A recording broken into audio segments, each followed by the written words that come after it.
investments. Tel que promis, le gouvernement Ford ouvre les valves des dépenses. Our government is sparing absolutely no expense. L'Ontario affiche un déficit record de 38,5 milliards de dollars. Difficile de faire des prévisions économiques en contexte pandémique. Le gouvernement présente donc 3 scénarios.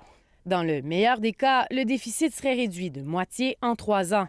Pour ce faire, l'Ontario mise sur le secteur privé et la création d'emplois. And when the pandemic is over, Ontario will come back with vengeance, stronger and more prosperous than ever before. Le gouvernement Ford investit 45 milliards sur 3 ans en soutien lié à la COVID-19, mais la plupart de ces mesures ont déjà été annoncées. Parmi les nouvelles mesures, on compte une allocation familiale et un crédit d'impôt pour aider les aînés à vivre plus longtemps à la maison. 14 milliards sont prévus l'an prochain pour des grands projets d'infrastructure en transport en commun et pour la construction de routes, d'écoles et d'hôpitaux.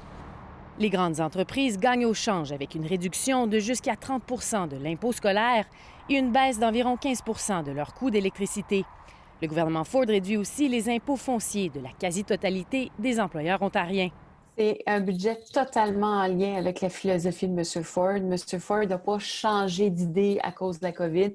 Il maintient le cap. Donc oui, les taxes sont mal vues, donc il faut les baisser le plus possible.